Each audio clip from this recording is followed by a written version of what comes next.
Hi hello నమస్తే welcome to my channel happy sisters Telugu. Hi అండి, అందరు ఎలా ఉన్నారు, బాగున్నారా?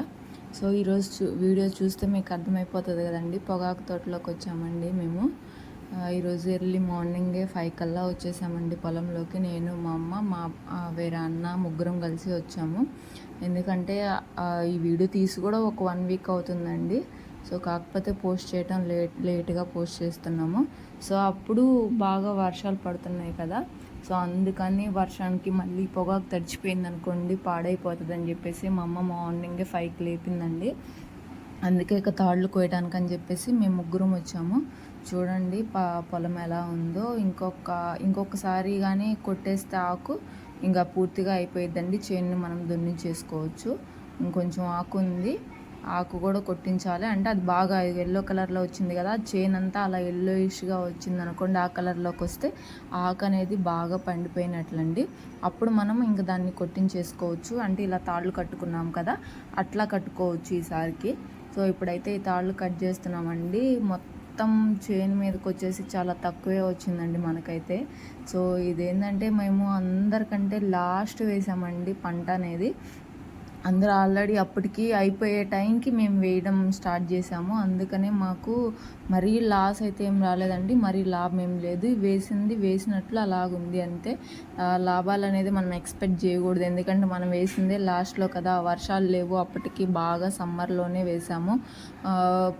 ఎండలుగానే ఉన్నాయి. సో నీళ్ళు పెట్టుకోవడం, సో ఇదంతా చాలా రిస్క్ అయిపోయింది. అంటే వాటర్ లేవు, వాటర్ ఫెసిలిటీ లేదు కదా. సో అందుకని ఈ పంట అనేది అంత ఎదగలేదండి. చూడండి మొక్కలు కూడా చూసారా, మేము చిన్నప్పుడు ఎలా ఉందో, అంటే నాటినప్పుడు ఏ స్టేజ్లో ఉన్నాయో కొన్ని మొక్కలు అయితే ఆ స్టేజ్లోనే ఉన్నాయి.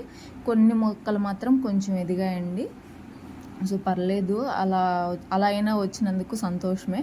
సో ఈరోజు అయితే మేము ఆ తాళ్ళన్నీ కట్ చేసేసి, అంటే వర్షం పడుతుంది కదా, మళ్ళీ వర్షంలో తడిచిపోయింది అనుకోండి, ఆ రంగు అంతా మారిపోయి పాచిపోయిద్ది అంటండి ఆకు అయితే పూర్తిగా. అప్పుడు మనం దానివల్ల అసలు ఏం జీరో అండి ఇంకా.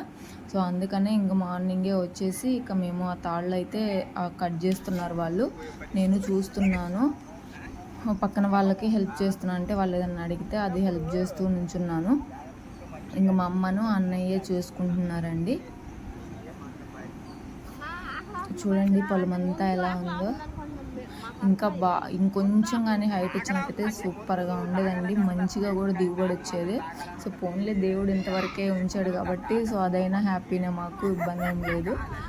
ఇంకా మా అమ్మ కట్ చేస్తున్నారండి. ఆ తాళ్ళు, ఆ పందిరి కూడా మేము వేసుకోలేదండి, ఎందుకంటే మాకేం చేత కాదు. ఆ అన్నయ్య పక్కన అన్న ఉన్నారు కదా, ఆ అన్న పాపం మాకు చాలా హెల్ప్ చేశారండి. ఆ పందిరి వేయటం కానీ, మా అమ్మ ఏదన్నా హెల్ప్ చేయమన్నా చేస్తాడు ఆ అన్నయ్య, ఎందుకంటే మాకు మగపిల్లలు లేరు కదా. సో అందుకని కొంచెం ఏదన్నా పని చెప్తే మా అమ్మ వాళ్ళు చేస్తారు, ఇబ్బంది ఏం లేదు, అంటే చెయ్యను అని చెప్పకుండా చేస్తాడు. సో క్లైమేట్ చూడండి, వర్షం పడేలాగుంది, అందుకనే వచ్చాము మేము. సో చూడండి, దళారులు వచ్చారు, అంటే మీడియేటర్స్ మధ్యలో వాళ్ళు వచ్చారండి. పొగాకుని చూసి మరీ దారుణంగా అడిగారండి రేట్ అయితే మాత్రం. ఇప్పుడు బోర్డు దగ్గర అయితే మనం దీన్ని తీసుకెళ్ళి ఒక కింటా 15,000 ఉంటే, వాళ్ళు వచ్చి దారుణంగా 10,000కి అడిగారండి.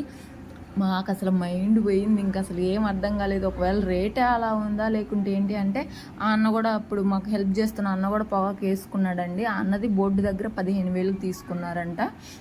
అంటే అన్న మగవాడు కాబట్టి తీసుకెళ్ళగలిగాడండి. మాకు ఎవరి హెల్ప్ లేదు కాబట్టి మేము ఇక్కడే వేద్దామని అనుకుంటే, వాళ్ళు మాత్రం మీడియేటర్స్ అలా చెప్తున్నారండి. ఇప్పుడు వ్యవసాయం చేసే రైతుల కంటే మీడియేటర్సే ఎక్కువ లాభపడిపోతున్నారండి. నాకు ఇప్పుడు అర్థమైంది వాళ్ళు అడిగిన విధానాన్ని బట్టి. దారుణంగా ఒక చెక్కుకి వాళ్ళు 5,000 లాభం చూసుకుంటే, అలా ఒక్కొక్క మనిషి దగ్గర ఎన్ని చెక్కులు, అంటే ఎన్ని కింటాలు వేసుకుంటే అన్ని 5,000. సో అంత దారుణంగా తీసుకుంటున్నారండి వాళ్ళు, అందుకే వాళ్ళు అలా లాభపడిపోతున్నారు. రైతులు మాత్రం ఎప్పటికీ అలాగే ఉండిపోతున్నారు. నాకు అర్థమైంది అదే ఇప్పుడు. చూడండి, ఇంకా అవన్నీ తాళ్ళు కట్ చేసేసారు కదా. సో ఇక అవన్నీ మూటలు కడదామని చెప్పేసి అవి కట్ చేస్తున్నారండి. వాటన్నిటిని ఇంకా మేము మూటలు కట్టేసేసి వర్షం పడకుండగానే పరదాలో కప్పుదామని చెప్పేసి ఆ మూటలు కడుతున్నారు. మూటలు కట్టడం అయిపోయింది, ఇక పరదా పర్చేసామండి. పరదాలో వేస్తున్నారు అవన్నీ. ఇంకా అవన్నీ వేసామనుకోండి, వర్షం పడినా కొంచెం వర్షం అయినా తలనొప్పి ఉండదండి. ఎందుకంటే తడిచిన ఆకు ప్రాబ్లం కాకుండా ఉంటుంది కదా, అందుకనే మేము అలా చేసాము. ఇంకా పూర్తిగా అంతా అయిపోయిన తర్వాత క్లీన్గా అలా కప్పామో లేదో మేము ఇంటికి వెళ్ళామండి. ఫుల్గా వర్షం పడింది, ఒక 5 మినిట్సే పడిందిలేండి, తర్వాత ఆగిపోయింది దేవుడి దయ వల్ల ఎలాగో. లేకుంటే ఇంకాస్త వర్షం పడితే ఆ పట్టు అలా ఆగుతుందండి, మొత్తం పూర్తిగా పొగాకు తడిచిపోయేదే. ఇక ఆ ఈవినింగ్కి మేము ఇంటికి కూడా తీసుకొచ్చుకున్నామండి ఆ పొగాకుని. ఇంక తీసుకొచ్చుకొని మేమే ఇంకా అవి బోర్డుకి తీసుకెళ్ళాలి అనే ప్లాన్లో ఉన్నాము. సో ఈ వీడియో గురించి మీరేమనుకుంటున్నారు? అసలు రైతులు అనేది బాగుపడతారా లేదా ఇలాంటి మీడియేటర్స్ వల్ల? ఏంటనేది మీరు నాకు కామెంట్ రూపంలో తెలియచేయండి. సో మన వీడియో కానీ నచ్చినట్లయితే లైక్ చేయండి, షేర్ చేయండి, కామెంట్ చేయండి. అలాగే మన ఛానల్ని సబ్స్క్రైబ్ చేసుకోవటం మాత్రం మర్చిపోకండి. Please bye friends.